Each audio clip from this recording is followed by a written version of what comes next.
Boa noite a todos, boa tarde, né? Ainda, ou boa noite, eu nem sei se é boa tarde ou boa noite, já quase, né? Em algum lugar já anoiteceu, né? Boa tarde aos internautas que vão nos acompanhar nessa reflexão que a gente sempre tem gravado quando faz aqui, né? Para abranger um público maior, mas como falávamos há pouco com a Carol, é importante o presencial, né?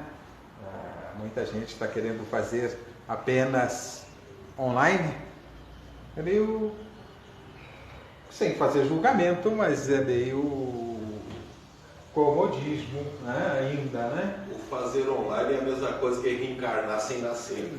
Eu vou reencarnar, mas vou ficar lá. Então, é importante o online, é importante, né?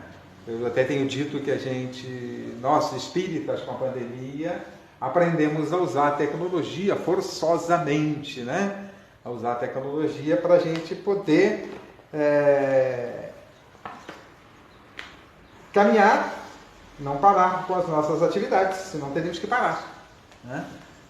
E lamentavelmente muitas casas religiosas tiveram que parar. Mas é importante que a gente também faça presencial, porque a casa espírita é importante, é um templo importante, né? Como as igrejas, os templos dos nossos irmãos evangélicos e assim por diante, são importantes.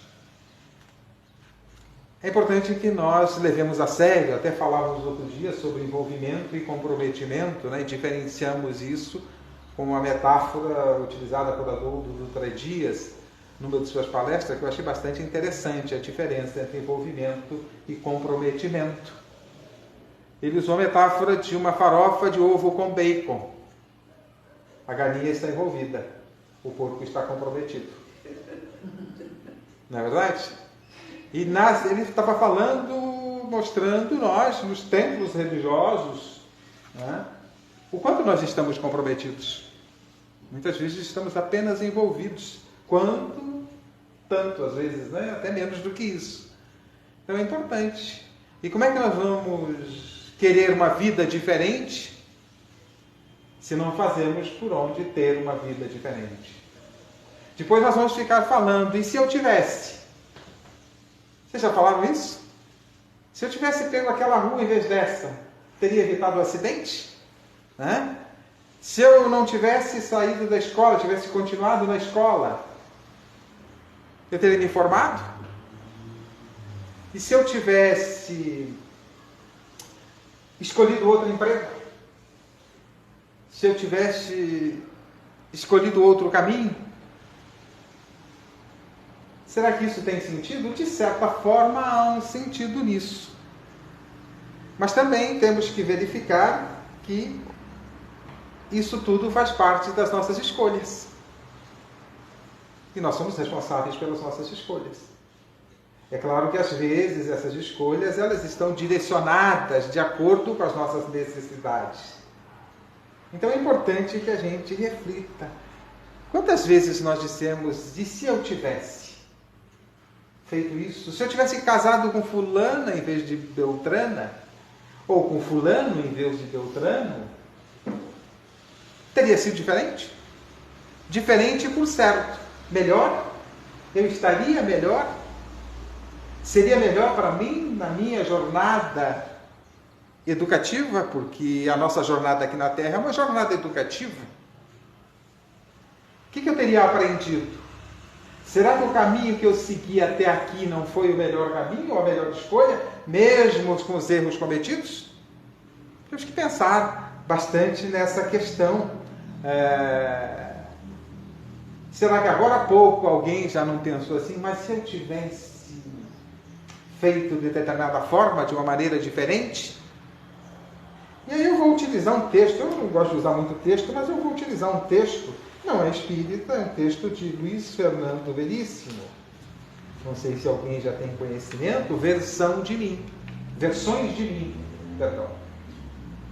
Que vem bem nessa direção para a gente refletir um pouco, usar esse texto para refletir. Porque a gente vê muitas pessoas reclamando. Eu nasci na família errada, no lugar errado, no país errado. Se eu tivesse... Ainda mais sabendo que nós escolhemos muitas vezes a nossa jornada, cada jornada aqui na Terra. no plano espiritual antes de encarnar. Antes de reencarnar, a gente escolhe. E se eu tivesse escolhido reencarnar no Canadá, nos Estados Unidos, na Finlândia, será que seria melhor? Ou não? Eu estaria melhor ou não?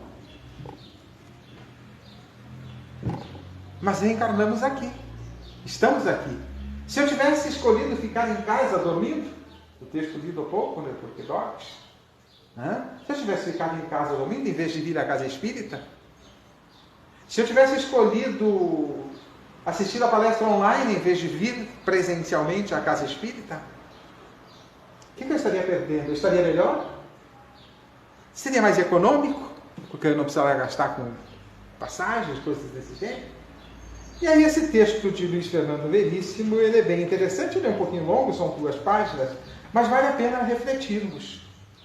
Diz o texto o seguinte: vivemos cercados pelas nossas alternativas, pelo que podíamos ter sido, pelas nossas escolhas. Nós temos alternativas. Se não tivéssemos alternativas, nós teríamos determinismo, e tendo determinismo, nós não teríamos escolhas, e não teríamos responsabilidades.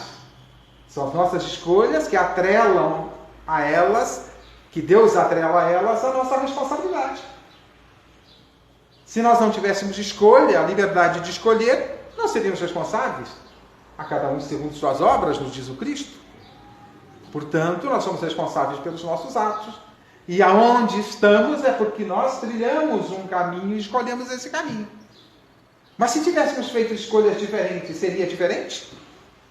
Diferente, sim. Melhor? Vamos ver o que diz Luiz Fernando Veríssimo, então. Se apenas tivéssemos acertado aquele número, umzinho, e eu ganhava a cena acumulada. Topado aquele emprego, completado aquele curso, chegado antes, chegado depois, dito sim, dito não, ido para Londrina, casado com a Doralice, feito aquele teste, agora mesmo, neste bar imaginário em que estou bebendo para esquecer o que não fiz, aliás, o nome do bar é imaginário, sentou um cara do meu lado direito e se apresentou: eu sou você, se tivesse feito aquele teste no Botafogo. E ele tem ele tem mesmo a minha idade e a minha cara, e o mesmo desconsolo. Por quê? Sua vida não foi melhor do que a minha? Durante um certo tempo foi. Cheguei a titular, cheguei à seleção, fiz um grande contrato, levava uma grande vida, até que um dia, aí uma voz: eu sei, disse alguém sentado ao lado dele. Olhamos para o intrometido. Tinha a nossa idade, a nossa cara, não parecia mais feliz do que nós. Ele continuou: você hesitou entre sair e não sair do gol. Não saiu. Levou o único gol do jogo, caiu em desgraça. Largou o futebol e foi ser medíocre propagandista. Como é que você sabe? Eu sou você se você tivesse saído do gol. Não só peguei a bola, como marquei para eu sou você se tivesse saído do gol. Não só peguei a bola, como me mandei para o ataque com tanta perfeição que fizemos o gol da vitória. Fui considerado o herói do jogo. E no jogo seguinte, hesitei entre me atirar nos pés de um atacante e não me atirar. Como era um herói, me atirei. Levei um chute na cabeça, não pude ser mais nada. Nem propagandista, ganho uma miséria do INSS. E só faço isso, bebo e me queixo da vida. Se não tivesse ido nos pés do atacante, ele chutaria para fora. Responde alguém. Quem falou foi o outro sósia nosso, ao lado dele, que em seguida se apresentou: eu sou você se não tivesse ido naquela bola.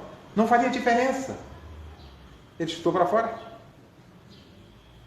Não seria gol, minha carreira continuou, fiquei cada vez mais famoso e com a fama de sortudo também, fui vendido para o futebol europeu por uma fábula.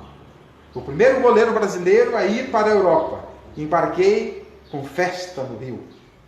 E o que aconteceu? Perguntamos os três em uníssono. Lembra aquele avião da Varig que caiu na chegada em Paris? Você? Morri com 28 anos. Bem que tínhamos notado sua palidez. Pensando bem, foi melhor não fazer aquele teste no Botafogo e ter levado o chute na cabeça. Foi melhor, continuei, ter ido fazer concurso para o serviço público naquele dia. Ah, se eu tivesse passado! Você deve estar brincando, disse alguém sentado à minha esquerda. Tinha a minha cara, mas parecia mais velho e desanimado. Quem é você? Eu sou você se tivesse entrado para o serviço público. Vi que todas as banquetas do bar à esquerda dele estavam ocupadas por versões de mim no serviço público. Uma mais desiludida que a outra. As consequências dos anos de decisões erradas, alianças fracassadas, pequenas traições, promoções negadas e frustração. Olhei em volta, em todo o bar.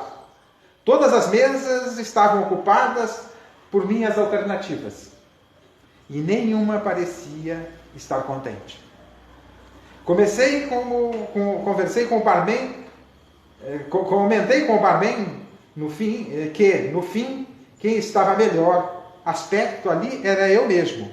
O barman fez que sim, com a cabeça, tristemente. Só então notei que ele também tinha a minha cara, só com mais rugas. Quem é você? Perguntei. Eu sou você se tivesse casado com a Doralice. É? E? Ele não respondeu, só fez sinal com o dedão virado para baixo. Creio que a vida não é feita de decisões que você não toma, ou das alternativas que você não teve, mas sim daquilo que foi feito. Se bom ou não, penso, é melhor viver o futuro do que o passado. Porque tudo vale a pena se a alma não é pequena. Luiz Fernando Veríssimo. Será que isso tudo tem um pouquinho a ver conosco? Nos nossos dia a dias? Muito, né? Porque muitas vezes nós ficamos lamentando o que deixamos de fazer. O que deixamos de fazer não tem importância nenhuma mais. Ele só tem importância alternativa na hora que a gente vai fazer a escolha. Feita a escolha e seguido o caminho, é aquele caminho. E levando em conta essa questão, será que do jeito que precisamos estar? Nós somos consequências e fruto das nossas escolhas. Mas não é olhando para as escolhas não adotadas que nós vamos melhorar. Não são as escolhas não feitas que teria sido diferente. Não é? As escolhas que fazemos nos levam até onde estamos. E este passado destas escolhas, o que ele faz? Foi a nossa construção. Não importa se errada ou certa em alguns momentos. Porque, independente de qualquer coisa, as nossas escolhas são lições, aprendizado, crescimento.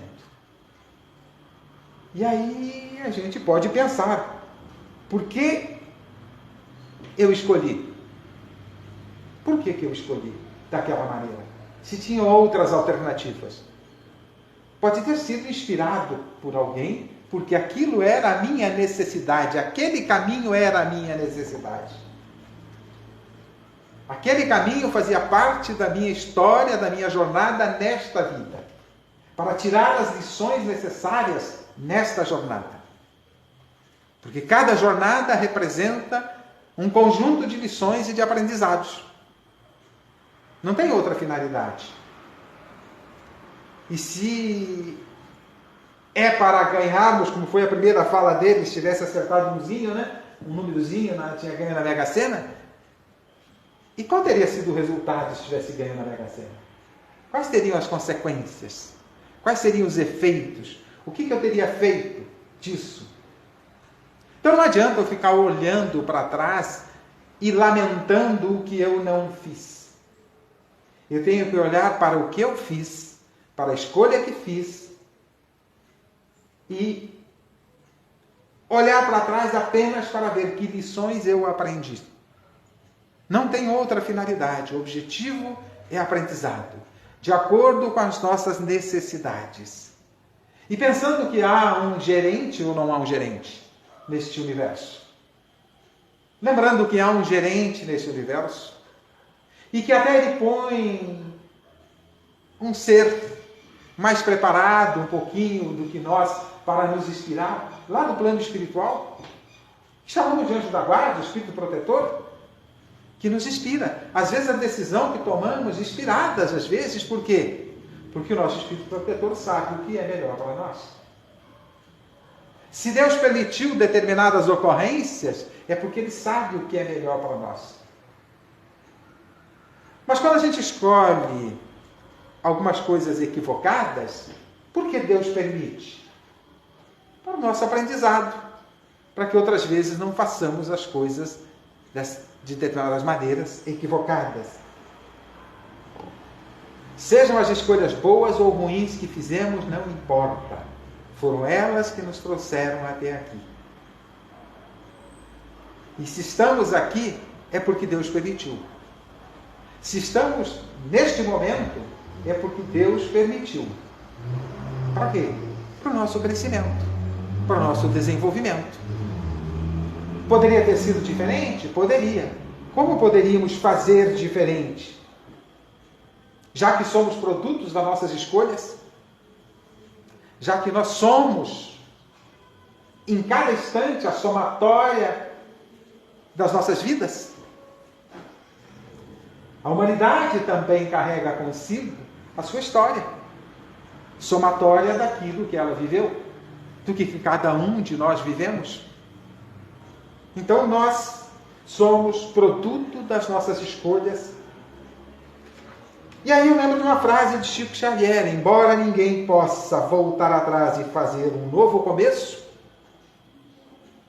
qualquer um pode começar agora e fazer um novo fim.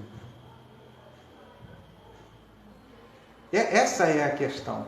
Não adianta eu ficar olhando para trás com o intuito daquela condição. E se eu tivesse? Se eu tivesse feito isso, se eu tivesse escolhido aquilo, isso resolve? Porque você não fez. Talvez algumas coisas você possa mudar agora. Mas é para frente. É para o futuro, não é para trás. O que foi feito, está feito. Então, tirar as lições necessárias. O que eu aprendi?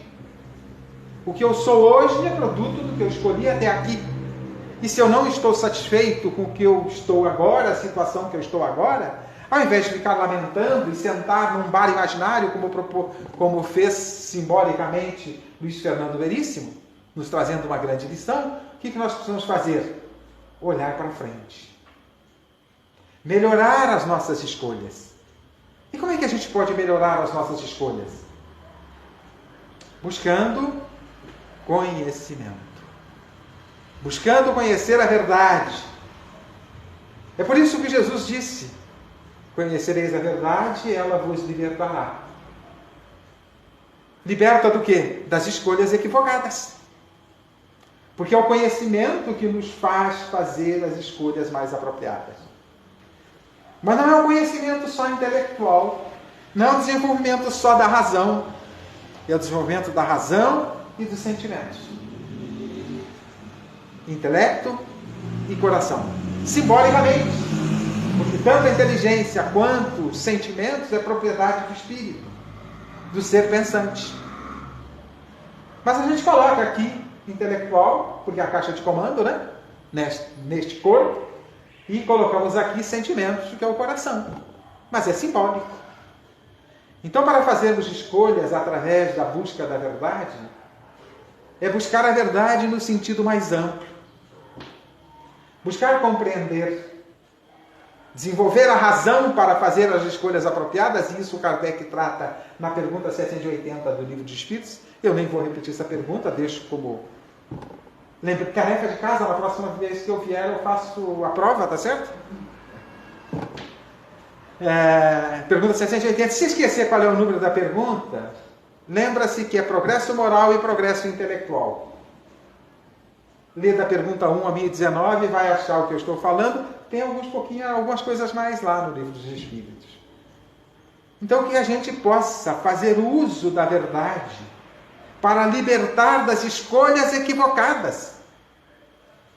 Até mesmo para que a gente depois, daqui no futuro, não precise dizer se eu tivesse. Será que hoje ainda temos coisas para dizer se eu tivesse feito diferente? Não resolve. Resolve daqui para frente. Melhorar as escolhas, qualificar as escolhas daqui para frente. Não tem outra alternativa. Não dá para voltar atrás, conforme nos diz o Chico. Ninguém pode voltar atrás para fazer um novo começo. Mas eu posso começar agora e fazer um fim diferente. E para fazer esse fim diferente, e termos melhor qualidade para frente, e termos maior aproveitamento, precisamos fazer as escolhas apropriadas. Como é que é seu nome? Paulo. Foi você que contou a história agora há pouco, né? De uma pessoa que teve câncer, é isso? Eu estava sentado aqui. Isso. Né? Pois é. Pode repetir essa história, Paulo? Não, ela era... Não precisa citar a pessoa, nada, só o... Não, Maria Helena, ela foi fundadora e presidente da Casa de Eurípides, né? E ela descobriu esse câncer e nós estávamos começando o estudo das obras básicas, a gente estava no Evangelho, no Céu e no Inferno, né? Sim. E é um câncer que o prognóstico não é bom. E assim, o que é prognóstico para uma doença? É quanto tempo essa doença vai te levar à morte. E isso se chama prognóstico. Então, um prognóstico bom, uma gripe. Prognóstico bom, é uma doença que dificilmente te leva à morte. Mas esse câncer que ela tinha, esse osteosarcoma, era no máximo em torno, assim, estourando 2 anos. 2 anos. E aí, quando ela descobriu já estava em curso, a gente raciocinava em 1 ano. Nós enterramos ela mais ou menos umas 8 vezes. Cada vez que ela ia para o hospital, a gente se preparava tudo para fazer, achando que era. Né? E ela foi negociando, ela muito... A escolha dela, vida, né? Uhum. Uma vez eu disse assim que eu admirava ela estava sempre sorrindo, daí com muita dor. Daí ela disse que o rosto, a doença era dela, mas o rosto era público. Ela não podia entristecer os outros com a doença dela. E ela foi fazendo essa negociação. Primeiro ela pediu para terminar as obras básicas, daí a gente começou a fazer o estudo das obras de André Luiz. Aí terminamos as obras de André Luiz, daí a gente começou a fazer a série psicológica de Joana, né? Uhum. E terminamos a série psicológica de Joana. E nisso aí foi uns 25 anos, né, mano? Uns 22 a 25 anos. Desencarnou agora durante a pandemia. Eu conheci a Maria Helena. Aham, sim. Ela trabalhou muito tempo ali na Mundo Espírita, né, na faculdade. Isso. Essa história que você conta, eu não conhecia ela em todos os detalhes, nesse sentido, né? Mas ela fez uma escolha. Sim. E pediu nessa escolha força, com certeza, para ela sair daqui melhor do que ela chegou. Estudar algumas obras, né? Fortalecer e ajudar as pessoas, porque normalmente era grupo de estudo, né? Sim, com certeza, né? Então, ajudar as pessoas. Olha que escolha que ela fez, sabendo que teria talvez 1 ano ou 2 de vida.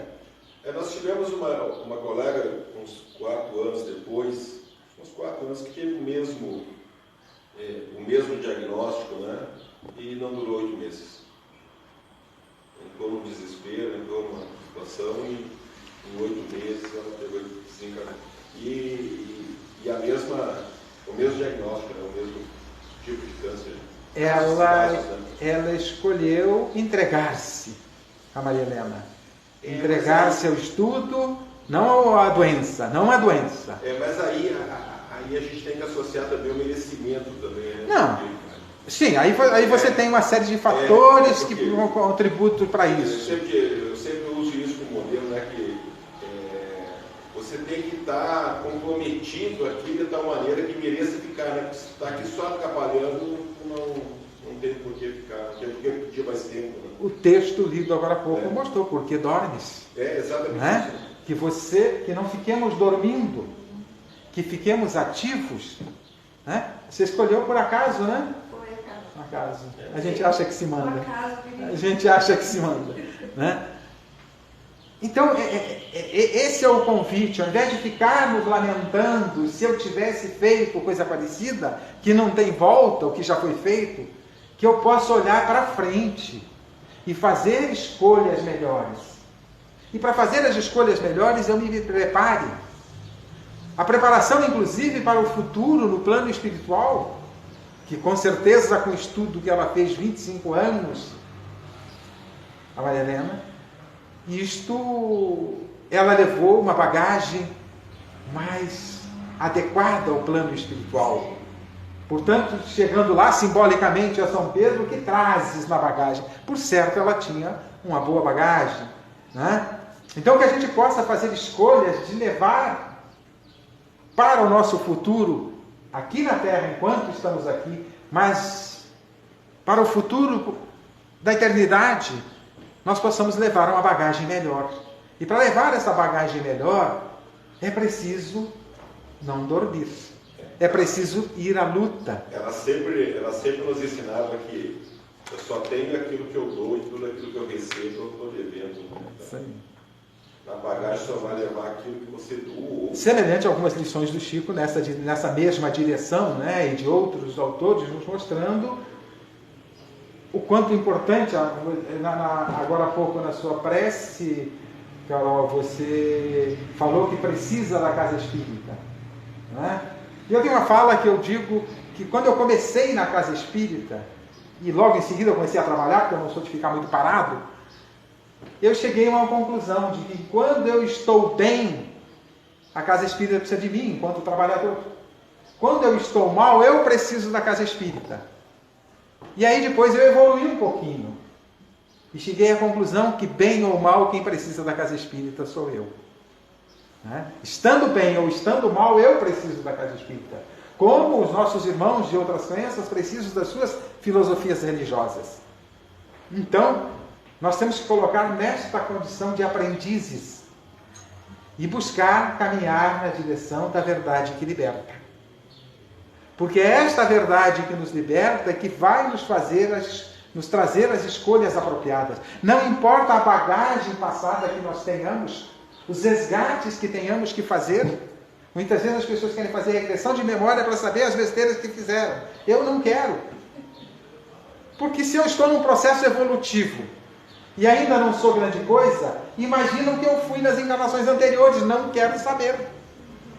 Eu tenho que saber daqui para frente. Procurando, evidentemente, corrigir as minhas tendências. Porque as minhas tendências falam do meu passado. Então eu preciso ver quais são as minhas tendências e caminhar nessa direção. E para nos ajudar nessa situação, o conhecimento racional que a doutrina espírita nos traz oferece recursos impressionantes. Eu antes de conhecer, quando conheci a doutrina espírita, foi amor à primeira vista, porque falou a razão, falou a lógica. E aí, com a lógica, vamos buscar o sentimento. E aí, o sentimento a gente busca onde? Para educar os nossos sentimentos e desenvolver no Evangelho de Jesus. Tem outras fontes que contribuem. Em outras filosofias religiosas, orientais ou não, todas elas trazem lições. Mas a grande lição do amor, que é o caminho que pode mudar as nossas decisões e a nossa vida, para que a gente olhe para trás e não diga, e se eu tivesse escolhido tal coisa? Para que a gente olhe para trás e diga, eu fiz a escolha que eu precisava, eu fiz a escolha acertada. Por quê? Porque eu me preparei. Principalmente para nós espíritas, o uso dos recursos que a doutrina oferece. Oferece fatos, oferece recursos para a razão e conecta-nos com as lições de Jesus.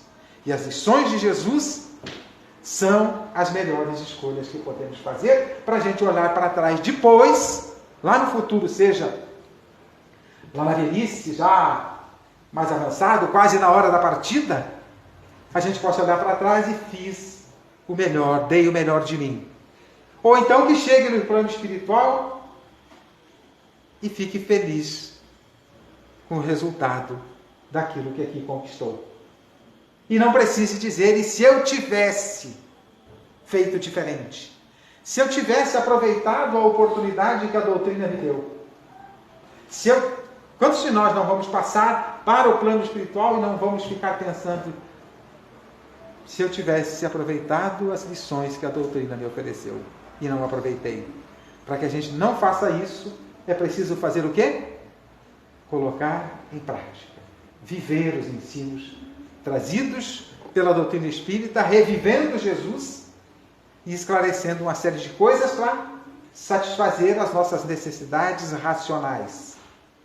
Então que a gente possa, nas nossas escolhas, escolher no nosso dia a dia, somos convidados a escolher o quê? O amor, paciência. Quem não precisa o exercício? Quem não exerce a paciência ou não precisa dela no dia a dia? No ambiente familiar, no ambiente de trabalho? Mas a paciência é uma face do amor. Então que eu possa escolher o amor, paciência nas minhas ações, ao invés de escolher o descontrole, a irritação. Porque, com certeza, o descontrole e a irritação eu vou ter que corrigir depois. Mas quando eu exercitei a paciência, é porque eu aprendi a lição. E como diz João, o amor cobre multidão de pecados. Então que a gente possa escolher no nosso dia o amor paciência no dia a dia, o amor tolerância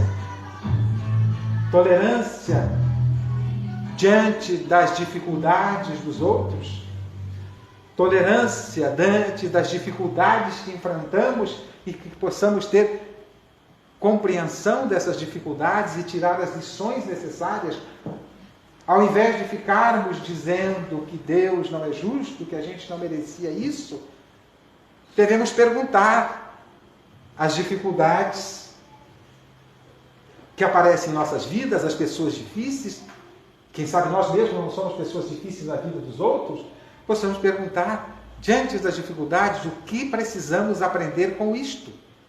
Não tem outra finalidade. Que eu possa exercitar o amor e indulgência. Eu estou falando do amor e indulgência porque o amor engloba tudo. Essas virtudes que estou citando são a composição do amor. Então eu estou dividindo nas suas partes compositivas. O amor e indulgência. Indulgência principalmente para com as imperfeições dos outros. E ser exigente com as minhas imperfeições para que eu possa fazer as escolhas apropriadas. Reconhece-se o verdadeiro espírita pela sua transformação e pelos esforços que faz para dominar suas más inclinações. Evangelho segundo o Espiritismo, capítulo 17, Sede perfeitos, é o título desse capítulo. Para dominar as minhas más inclinações, não é dominar as inclinações dos outros, não é competência minha. Então que eu possa ser indulgente para com as imperfeições dos outros. É claro que diante das imperfeições dos outros, que eu possa, ao invés de crítico, possa ser orientativo, que eu possa contribuir, oferecer o amor, contribuição, o amor ombro amigo, o amor coração aberto, o amor ouvidos para ouvir e consolar, que eu possa oferecer o amor perdão ao invés da mágoa, do rancor, do ódio. Certa feita, um político brasileiro tinha sido injustamente caçado. 10 anos depois, descobriram que foi uma armação para cima dele. E um repórter foi entrevistá-lo e perguntou a ele Eu não vou citar nomes, para não citar nome de político aqui, estamos numa época de política, né? Eleição amanhã. Mas isso já faz algum tempo. Perguntou para ele se ele guardava mágoa da maldade que fizeram com ele. Ele disse que não. Que a mágoa só prejudica o hospedeiro. Então que a gente possa oferecer o amor e indulgência. O amor perdão. Isso fica muito claro, porque o amor em ação... Como é que nós chamamos o amor em ação? O produto do amor. A atividade produzida pelo amor. Caridade. A caridade. Caridade é o amor em exercício. Eu até digo às vezes em algumas palestras que amor por si só não serve de nada, se não produz. Então nós precisamos pegar as lições de Jesus e colocar em nossas vidas, produzir. E por isso Kardec pergunta aos espíritos, não lembro o número da pergunta, como é que podemos entender a caridade da forma que o Cristo compreendia? E os mortais respondem: benevolência para com todos, indulgência para com as imperfeições alheias e perdão das ofensas. Percebe que o amor em ação já se dividiu em 3 virtudes? Benevolência, indulgência e perdão. E aí nós podemos ir desdobrando em paciência, em tolerância, compreensão. Isso se chama amor em ação. Então, se queremos fazer, como propõe o Chico, um novo começo para ter um novo final, nós temos que começar a mudar as nossas escolhas. E o melhor caminho para pautar as nossas escolhas, para sustentar as nossas escolhas, para validar as nossas escolhas, é o Evangelho de Jesus. É a prática do bem. É o exercício do bem. Vencendo a nós mesmos. Vencendo as nossas imperfeições. Vencendo as nossas más inclinações. Vencendo as nossas más tendências. Como podemos fazer isso? Compreendendo a vida, já falei há pouco, com mais profundidade, compreendendo um pouquinho mais do Criador, o que Kardec nos contribui bastante na primeira parte do Livro dos Espíritos, na obra Gênesis e em outras obras, mas na obra Gênesis de Kardec ele nos apresenta alguns requisitos do Criador, principalmente no capítulo 2, compreendendo Deus, compreendendo a nós mesmos como espíritos imortais, pois somos destinados à perfeição. De posse disso, caminharmos na direção da perfeição. E para caminharmos na direção da perfeição é que Jesus nos trouxe as suas lições. E o que é a perfeição? Se pudermos resumir a perfeição divina, para onde devemos caminhar em uma única palavra, chama-se amor. Mas não é um amor sem obras. É um amor ativo, que se chama caridade. E essa é a grande proposta do Cristo. Se resumirmos o Evangelho de Jesus, resumimos na lei do amor. Então que possamos, através do conhecimento, da reflexão, fazer as escolhas apropriadas, pautados na lei do amor. Pautado nas lições do Cristo. Para isso ele veio. Para isso ele trouxe suas lições. Mas ele não só trouxe as lições e ficou na teoria. Ele viveu. Ele agiu. Ele produziu. Ele fez. E ele mesmo diz, em João, não lembro o capítulo, versículo, eu não decorei a Bíblia ainda, tá? Que se sabeis destas coisas, bem-aventurados sois se as fizerdes. Está em João. Não lembro o capítulo e versículo. Se alguém não quiser ler a Bíblia, não quiser ler João todo para descobrir, manda uma mensagem para mim, que eu sei onde está, só não sei de cabeça agora. Tá? Então, que a gente possa refletir sobre isso. É a nossa ação. E a nossa ação depende das nossas escolhas. E quando pautamos as nossas escolhas nas lições trazidas por Jesus, nós não vamos olhar para trás depois e dizer, e se eu tivesse? E se eu tivesse feito isso? Se eu tivesse feito aquilo? Sempre que eu não vacilar na ação no bem, eu jamais vou lamentar. A menos que eu fiz o bem por orgulho ou por interesse. Porque aí, não faço mais porque fulano não foi ingrato, Beltrano foi ingrato, fulano não agradeceu, Beltrano não agradeceu. Não. Que eu possa fazer o bem sem esperar qualquer retorno. É por isso que Jesus disse: a vossa mão esquerda não saiba o que a direita faz. Então, fazer o bem é fazer o bem sem esperar retorno. Só a satisfação de produzir o bem já é um retorno suficiente para cada um de nós. Ou deveria ser. Então, que a gente possa fazer as nossas escolhas a cada dia pautados nas lições trazidas por Jesus. Com certeza não haverá equívoco. E ainda precisamos de reflexão para fazer isso. Por isso precisamos de estudar, precisamos ler, precisamos participar de grupos de estudo.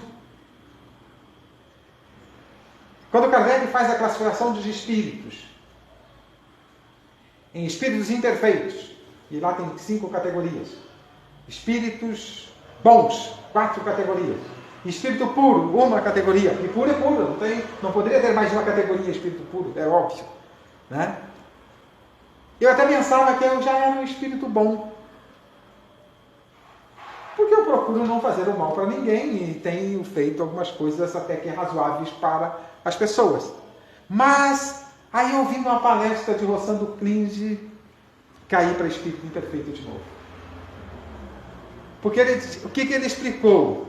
Se você ainda precisa pensar numa decisão o que é bom e o que não é porque você ainda não é bom. Porque quando você é bom, é como respirar.